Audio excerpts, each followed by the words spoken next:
Welcome to SIA Conversations. Folks, this is in our series of what the next IMF program should be doing. And we've got here today with us in Dr. Ishrat Hussain, well-known personality, former central bank governor, former IBA head, and many other laurels to his credentials, written 2 or 3 very influential books, The Elitist State, as well as Governing the Ungovernable. So with that, let me just go straight to Dr. Hussain. Dr. Saab, please, what do you think? We all know that a long-run big problem in Pakistan, and we should go for, long periods of reform, maybe 10, 15 years of reform. But in this context of this short-term IMF position, we've had 25 IMF programs that have all failed because we never really achieved macro stabilization. We never really got beyond 3 months of reserves. Even 3 months, we've had a very short period of time. Average reserves have been just about a month. Inflation has finally come down a little bit, but that's about it. Growth and investment have always been, investment certainly has not picked up, has now gone down, in fact, to about 12% of GDP. If you take out government investment, it's about 8% of GDP. So given this, I think there's a national emergency, and that's why I'm trying to gather all the Pakistani intellectuals to try and pose this question as to what is it that we should suggest both to the government and the IMF. We are not trying to be critical, we are trying to be constructive.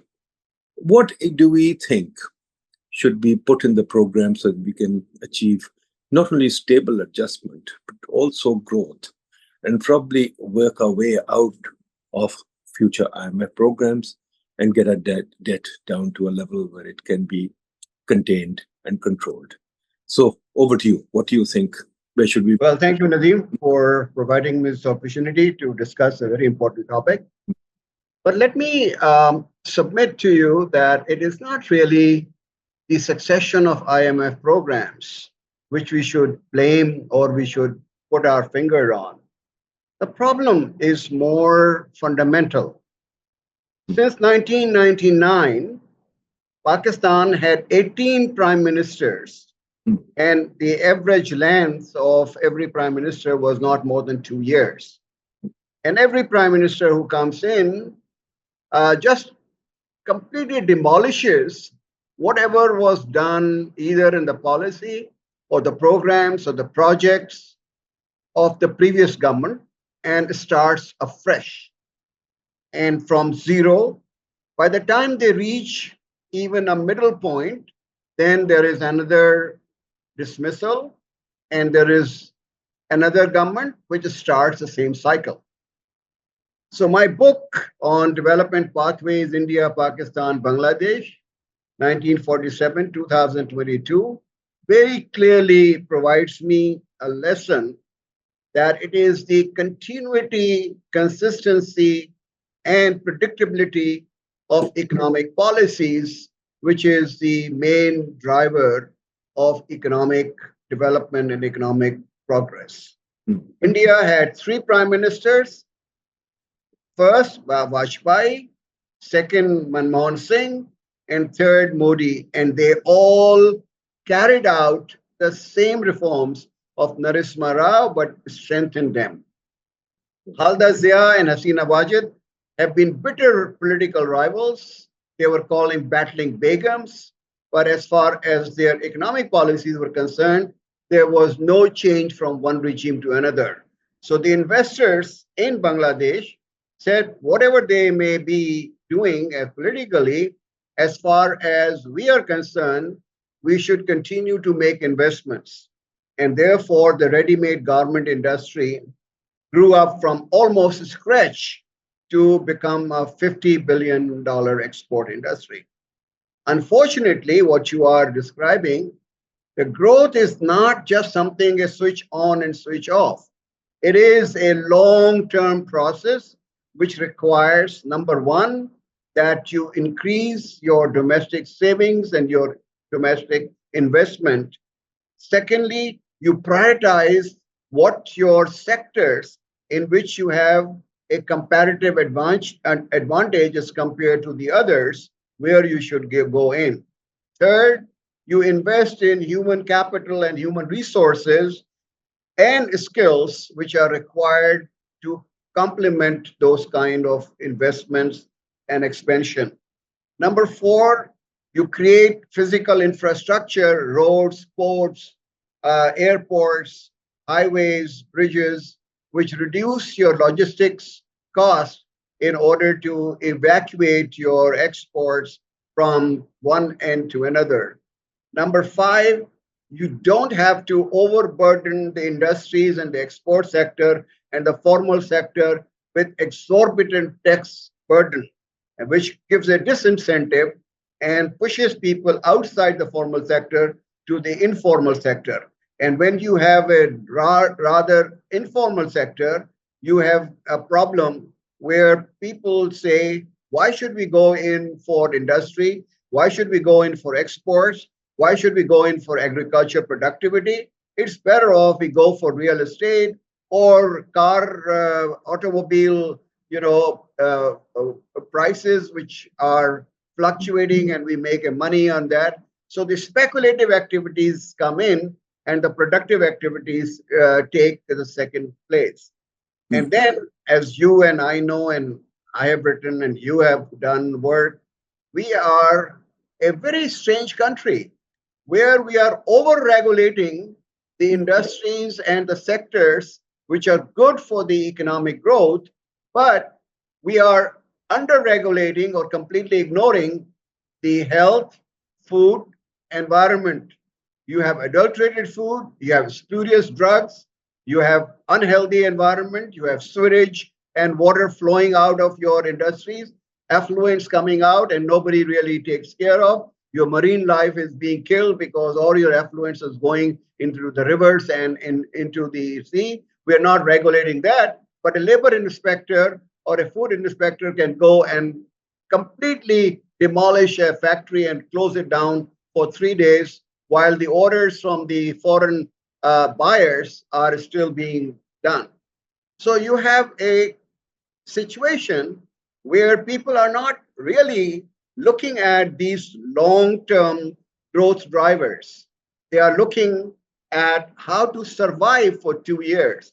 And if you are very insecure in your job as a prime minister, as the leader of the executive branch, you would not indulge in any reforms which are threatening the status quo or the present patronage problem which prevails widely in Pakistan, because you owe your job to those patronage distribution networks.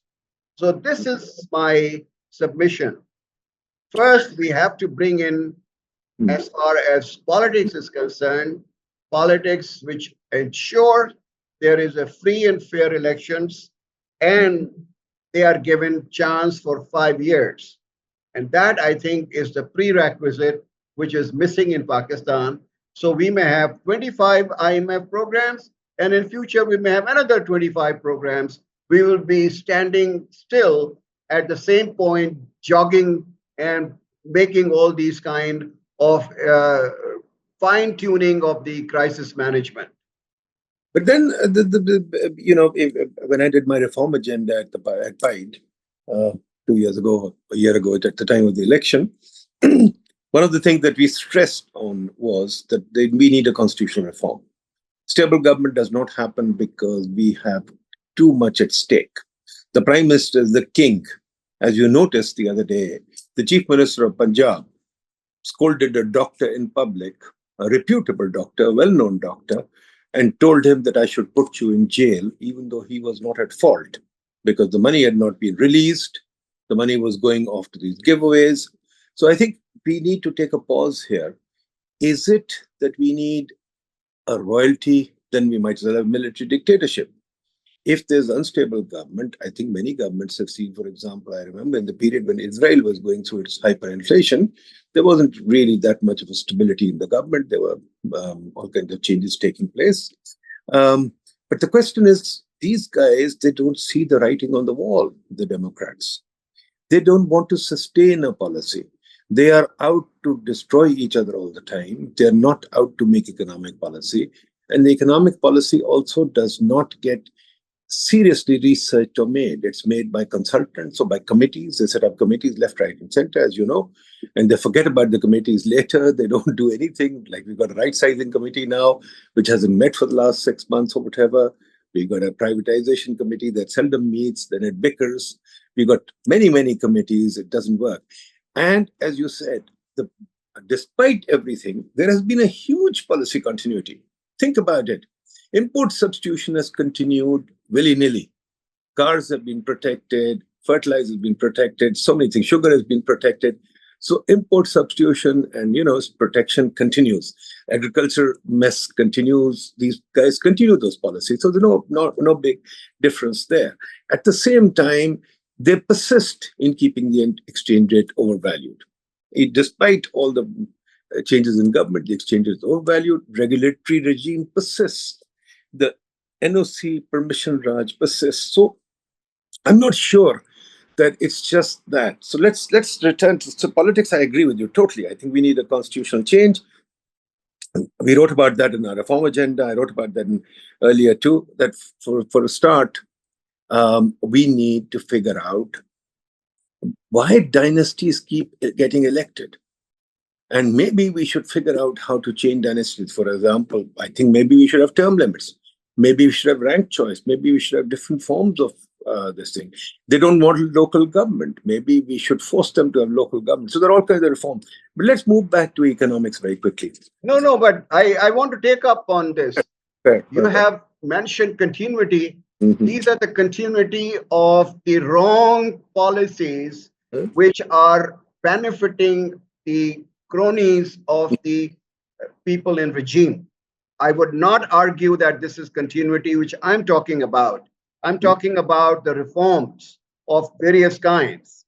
For example, as you have mentioned, and I have done all the work, your bureaucratic apparatus, which held Pakistan together at 6% growth rate for 40 years, has been completely politicized, has lost its talent, has been given incentives which are for the personal gains rather for the national benefits, and there are no experts. I said to the cabinet that power, petroleum, science, technology, IT cannot be run by generalists. Let us bring in technical people in the ministry and let them give you the advice. The decision is entirely yours. But there was a resistance both by the ministers as well by the secretaries. So if you're not willing to make those changes, which are going to help you in the future, technology, digitalization, we keep talking about, but we don't have the apparatus which is going to implement that. And that's why, as you rightly pointed out, they keep on making committees and committees. You remember I wrote an article when Decron came in. I said, look at the mass of the reports, studies, and research which has been done in each one of these. All you have to do is just to form action committee of the interministerial and say, get on the job and 6 months deliver us the results. That is what is missing at this. Let me bring this here. I mean, can't we, in the IMF program, for example, the IMF has the IMF has made tax policy totally uncertain in this country. Mini budget after mini budget, tax policy changes on a daily basis. I think you'll agree with me that tax policy is something that should not change, especially tax measures, should not change even in 10, 20 years. Right. Change very, very slowly. This business of meeting a target and increasing taxes, so okay, that's fine. But on the others, first of all, we need to make tax policy predictable. Secondly, we need to bring down taxes. Trump is bringing down taxes. Modi is bringing down taxes. We need to bring down taxes. So that's one thing to talk about. Second thing is, on the expenditure side, the fund does nothing at all. Look at, you had a report, I remember, in your 2005 report or something, or even later. You identified, I think, 500 agencies, government agencies that should be closed down. After the 18th Amendment, we should have had about 10 ministries in the federal government. We have about 50 plus ministers now. And so we've got 50 plus ministries even today. So I think one thing that we can talk about at least is, hey, Put a brake on the expenditure. Second thing is, look at the number of new agencies that the government creates. If there is no brake on the agencies that are created, they do not even have, there's no process by which agencies, for example, in the US, there's a process for creating a new agency. Take a look at the jobs that are multiplying. There are tons of jobs advertised every day. Even my old agency, PID, which is a small agency, they've advertised 100 jobs. I mean, this job creation and this agency creation, at least Yeah. stop on that. Yeah, but look, Nadeem, Yeah. all what you are saying is that these are the distortions, both market distortions which the government creates, as well as the government failures which Yeah. for the government is responsible. These are the combination. As I said in my book, Pakistan Elitist Economy, markets are supposed to allocate resources efficiently. So you bring in efficiency, and the state distributes the benefits of that growth evenly, equitably among the population. Pakistan has been hijacked by a small group of elites, you and me included, which really has given up itself all the market inefficiencies and all the benefits of the growth distribution to itself, neglecting the entire population. If you have that kind of elitist structure, you and I may be lonely voices, while people would say, "Ah, you are saying the right kind of things." But when come push comes to shove, then you have the problem that nobody is willing to give up. Now, I tell you, what kind of optics is this? That on the one hand, we are saying we are reducing the size of the government, right sizing the government, and at the same time, you are expanding the ministers from 18 to 30 ministers of state, SAPMs, and look at the expenditure, not only the salaries, but expenditures on the protocol, on the staff, on the cars and residences and others. I calculated when I submitted my report on the reform of restructuring of the federal government that one individual may be getting salary and allowances, but that individual creates an equivalent amount of obligation as far as the non-salary expenditure, the operating expenditure is concerned. You have rental accommodation which is being used for the government while the government buildings are lying empty. You have electricity bills which are being paid for personal uses of the locals. So what I was saying in my report, that it's not only the size of the government which is distorted in the sense that you have 50% naib qasids and qasids and messengers and gardeners and others who really are not required, and you have only 25,000 people, only 5% who are professionals, including all the generalists. So when you have that kind of lopsided structure, what do you expect? You expect that there will be any appetite for these kind of restructuring or the reforms because they're all benefits. I give you a practical example, contrasting. When I was a deputy secretary in the finance department, whenever there was a handing over of the new secretary and the old secretary, the discussion would be, अच्छा ये कौन सी pending चीजें हैं, which circulars we have to update, which procedures we have to work. So they were talking about the pending and outstanding work which had to be taken over by the new secretary. Come 2021, and I am a witness to it.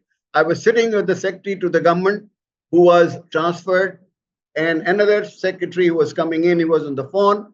So this secretary put me on the speaker phone and he said, तुम्हारे पास कितनी गाड़ियां हैं इस वक्त, कितनी तुम्हारे पास autonomous bodies तुम्हारे under में हैं, एयर कंडीशनर्स तुम्हारे कब चेंज हुए थे, कारपेट कब हुई थी, घर की रिपेयर कब हुई थी, कब तुम्हारा ड्राइवर जो था वो बदला गया था और मेरा ड्राइवर वहां आएगा. They were all obsessed with the things which are of personal use. I'm giving you this contrast between the civil servants of those days who kept this country together and prosperous, becoming the 6% growth rate for 40 years, And here is a new generation where they are only looking for themselves. Acha, jobs kitne mil sakte hain isme? These are and I'm listening to this. And this is the kind of conversation which I go to the NIPAs, I go to the staff college, and when I talk to them, performance, merit-based appointments, all that, चाय पे आते हैं कि sir क्या आप बातें कर रहे हैं, ये बातें जो हैं ये आपके जमाने में ठीक होती थी, आजकल के जमाने में ये नहीं होंगी. So they are telling me that don't waste your time preaching us. So your mindset, Nadeem, has now become totally obsolescent. While the country should go in the forward stage, we are actually going in the backward as far as the mindset is concerned. Think about it. Absolutely correct. I fully agree with you. Today, I just read this somewhere. This news came out that zakat, the organization that collects zakat, distributes nothing, but has 80 cars. So yeah, right. That's what I'm telling you. But at the same time, during this IMF program, we have seen the FBR is buying 2,000 cars. This is publicly reported. KPK government, Sindh government, I think, bought 3 billion rupees worth of cars. And Punjab, at the time of the big summit, bought about 2 billion rupees of cars. I think, quite frankly, at least the IMF program can put a condition on expenditures like that. Another thing, for example, I don't know how many programs. We've got the Kisan card, we've got the livestock card, we've got this card, we've got that card, we've got so many subsidies going out, internship program, this, that, etc. I don't know. Tell me one thing. You dealt with this very well. I've seen it too, but nevertheless, is a budget process transparent? Is it clean? No, not at all. Do you allocate money so readily? You scratch my back, I scratch your back. So establishment division is the principal accounting officer on audit for the finance. So they say, create these many posts, and this is what we will do for you. I've seen this bargaining taking place, and this bargaining takes place across. The difficulty, Nadeem, is that there is a convergence between the interests of those political leaders and the bureaucrats, because both are the beneficiaries of the existing status quo. When you have a minister who uses 6 SUVs from each of the autonomous bodies whose petrol is being charged to that autonomous body, which is supposed to be making money, and all the trips which are taking place abroad are being financed by that autonomous bodies, what would you expect? So what I did, the basic problem is that we have a rules of business of 1973, which is a completely obsolete document. I must give credit to Farooq Naseem, who was law minister. He and I sat down several nights, spent time, because Imran Khan said, yes, you are right. Reform cannot take place under the existing rules of business. So we drafted the rules of business. And when you became the vice chancellor, I said, don't worry. I have designed an autonomous body where the principal accounting officer will be the head of that institution. There will be one line item. All you have to do is to agree on a performance agreement with the ministry that this is what your performance indicators would be, and they will not interfere in your day-to-day operations. And this is what I and Farooq Naseem drafted. If that had taken place, but you know who blocked it? The PM office. The PM is saying to me, do it, but the PM office blocked it. It never saw the line of the day. I still have that draft in my report. And if they want to change and bring about the reforms, let me tell you very frankly, unless they completely revamp and revise the rules of business, you have no future as far as the reforms are concerned. Can the budget, for example, two things that are important. Can we not move to accrual-based budgeting, double entry budgeting? This business of expenditure, pay-as-you-go budget is obsolete. And So we don't see, for example, as you said, there's no transparency in the budget. For example, we don't see where the cars go, where the houses go, where all these Right. expenditures, maintenance expenditures go. We don't see that. So at least the technical assistance that the IMF supplies, you're aware of that. The World Bank supplies technical assistance, and we still haven't got a budget process that is meaningful. And then I don't understand. The budget is passed. And how can the prime minister go out? The president of the US can't do this. He goes somewhere and he can say, oh, I'll give you 2 billion or 20 billion or 30 billion. Oh, I'll make this. I mean, the budget is supposed to be a law in which the expenditures are clearly stated and you can't switch them around from here to there. But we don't have that in this. So at least we can do that. Look, the problem is more deep rooted than this. We substituted the financial advisors by the chief financial officers in each ministry.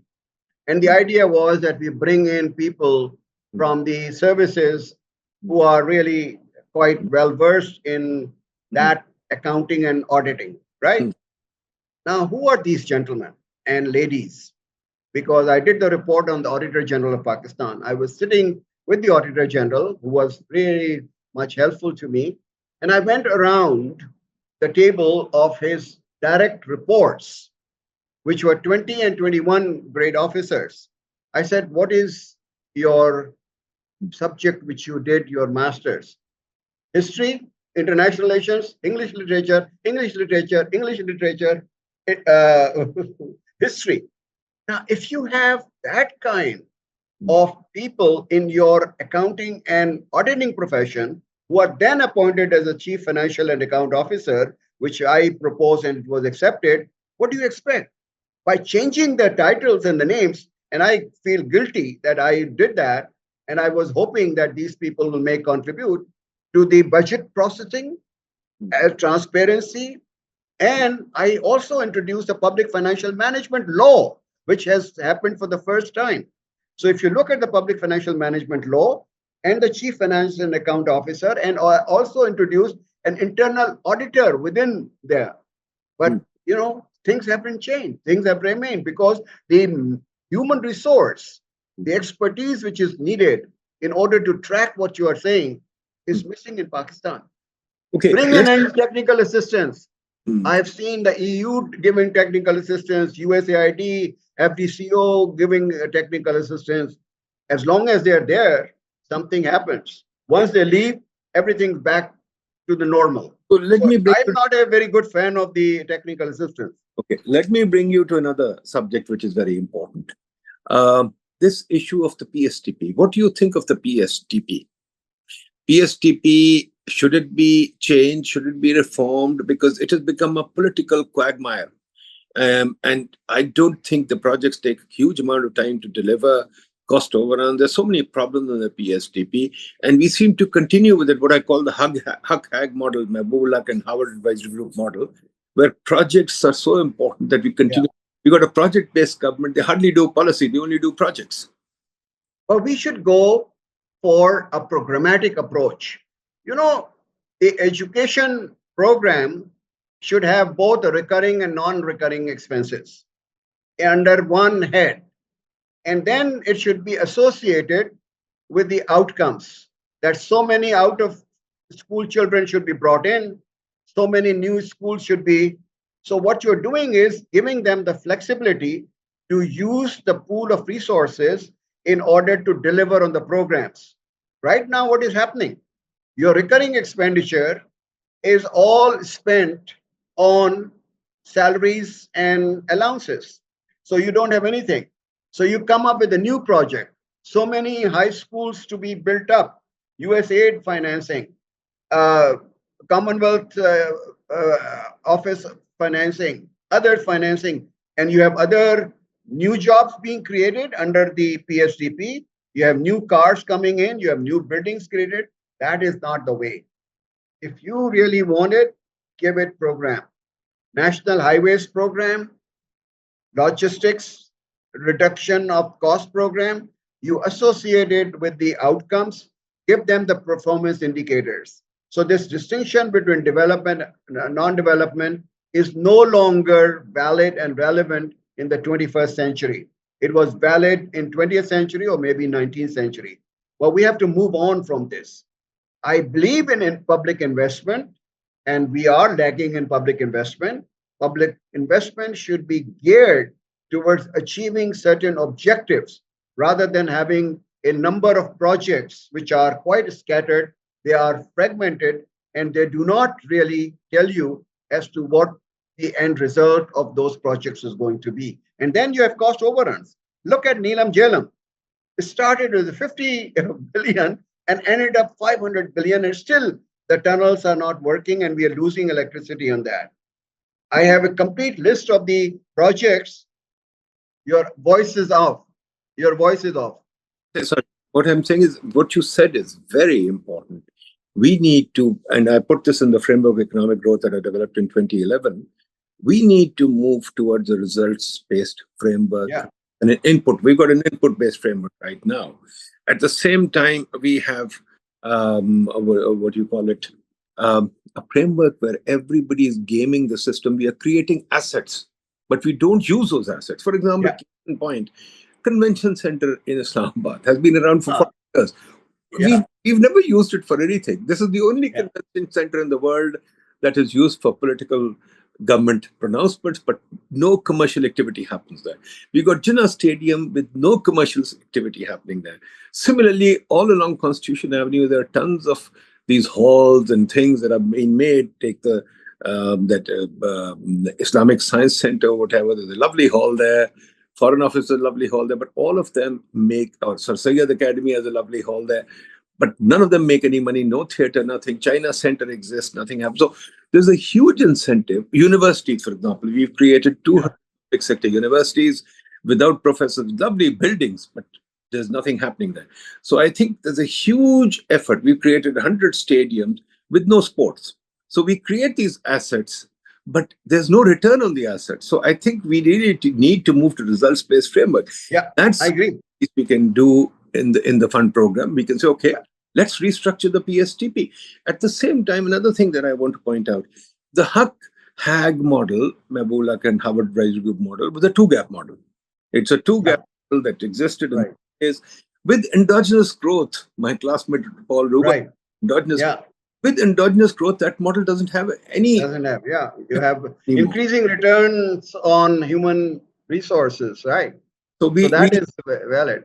But I tell you, just to take up what you said, I suggested to the CDA when I was doing their report that, look, Convention Center, you can follow the model of Delhi International Center.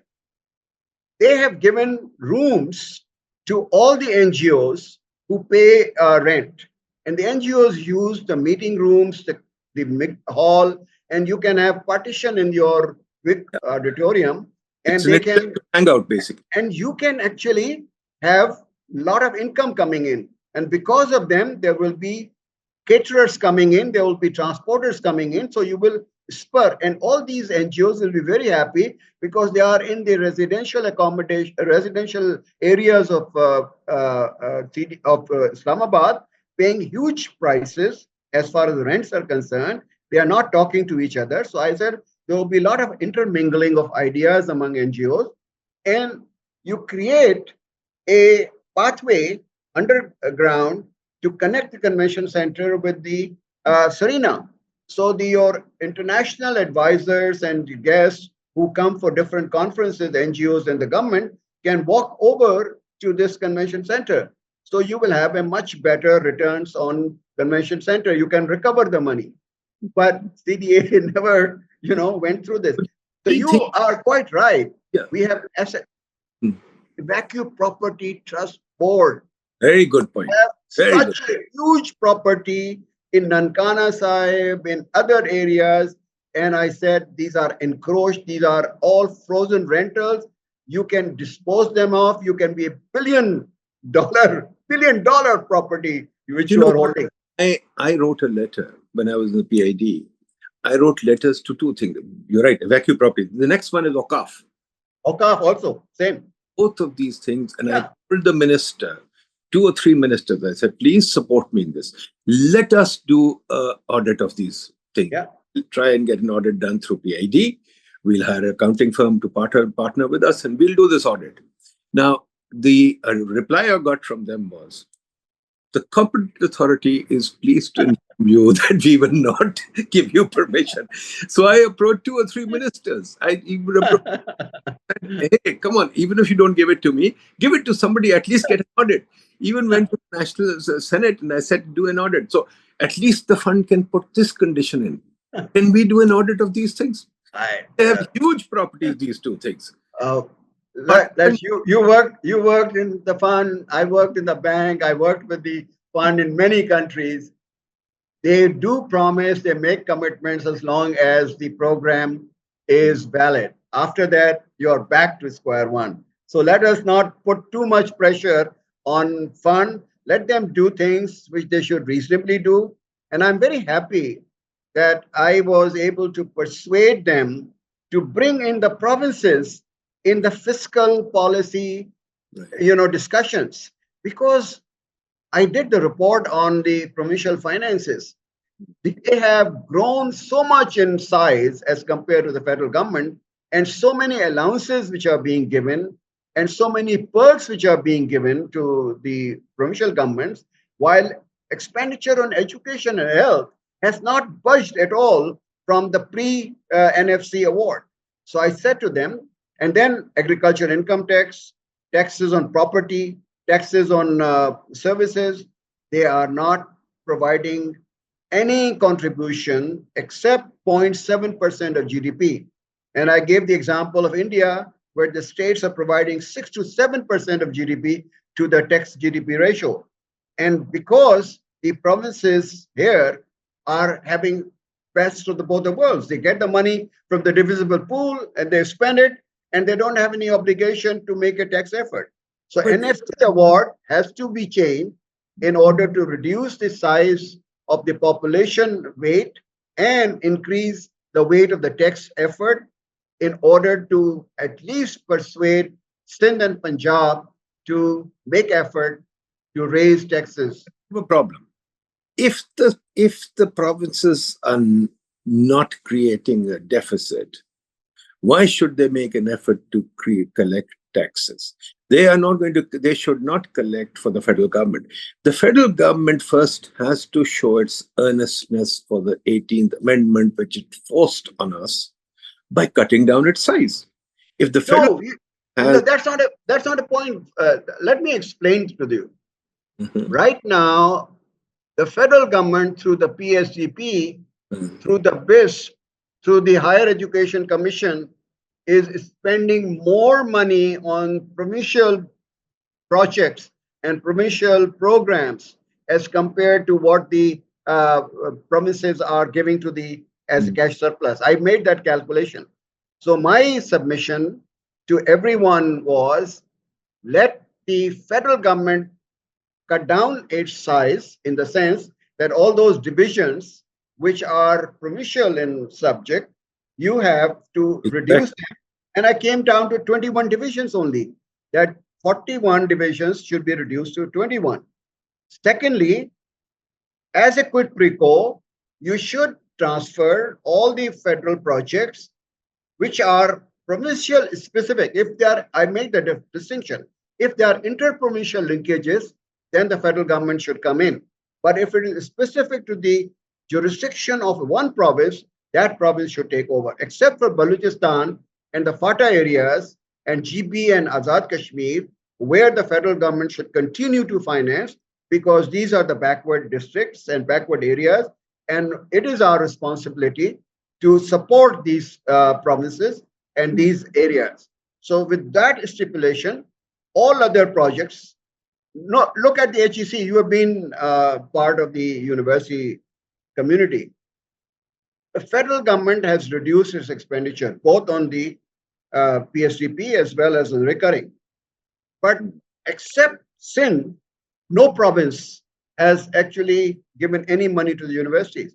So they don't have the money to pay the salaries of their teachers. And the teachers are coming out on strike. I went to Urdu University here in Karachi, and the teachers there were complaining that they were not being paid for 3-4 months. So unless the provinces take over the responsibility which they have been delegated.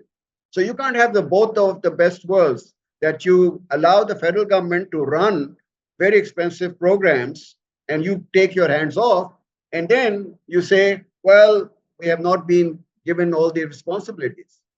No, but I think the federal government, it's up to the federal government to give up HEC. HEC was supposed to be abolished. I remember 2000, Yeah, yeah, it was supposed, right, whenever 18th Amendment was passed. At the same time, BSP, they should give to them. So, right. I mean, even the discourse, I tried very Yeah, hard in 2012. Hey, give up the discourse. I mean, okay, we can have a 5-6 year program where the federal government, because of its past mistakes, can continue to maintain the subsidy discourse, but the management should be passed on to the city, to the provinces, and after 5-10 years, they should take over. So the federal government has to take the initiative and give up. But let me come to another issue which is very important. yeah, IMF, it has placed a huge priority on taxation and tax GDP ratio. Tax GDP ratio is sacrosanct.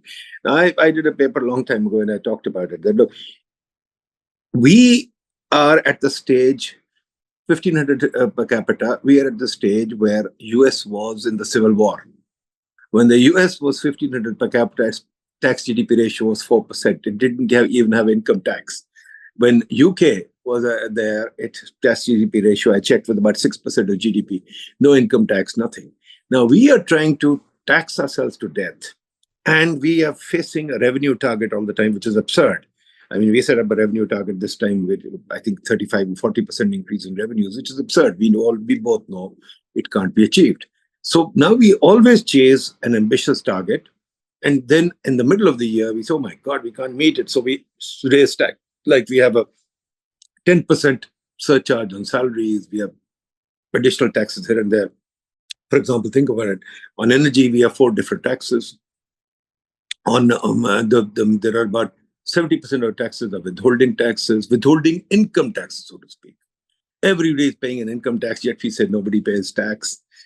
We we did a study on this when I was at Pine. We set up a commission and did it. That look, guys, we need a predictable tax policy and a simple, and we did all the calculations. If you simplify and lower taxes, you will probably end up collecting more. But unfortunately, we have to be patient. The second thing, which is very important in taxation, is we collect taxes from tariffs, which is increasing protection and creating all kinds of uncompetitive practices. Now we've got 3 kinds of tariffs: regular tariffs, additional customs duty, regulatory duties, etc., etc. This is a crazy system. Should we do something about it? Now, At least take.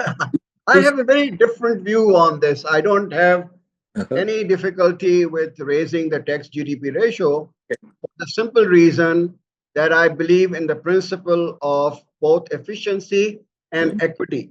Mhm. If you are earning income from agriculture or from retail or from transportation, you should be paying the same amount which I, as a salary earner or an industrial executive, is paying to the government. The Mhm. threshold should be the same.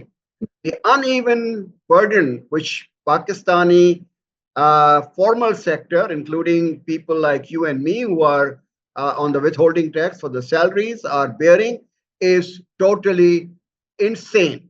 Our tax rates should be reduced, both the income tax and the corporate tax, and also the general sale tax, while broadening the base by bringing in the 60% of the people who are not in the tax net and enforcing those who are evading taxes to pay the taxes. Well, thank you very much, Ishrat Saab. It's been a great conversation. Um, I think you make some valid points, very important points, that unless we address the bureaucracy and the process of governance and the system of governance, this country ain't going to grow. Now, we've all been talking about this the last 30 years. Unfortunately, the multilaterals don't think so because they're so committed to working with the government. They're so committed to working with whoever the incumbent government is, no matter how bad their practices are, no matter what they do.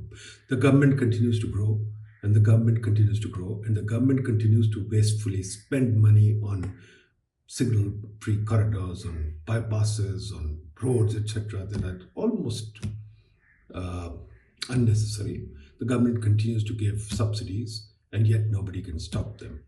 This is what we are trying to propose to the IMF, that it's time we took this issue seriously, and you've been orchestrating this for a long time. So hopefully someday we will be listened to. Thank you very much. You're always a good resource. Inshallah, we'll do it again. Thank you. Bye bye.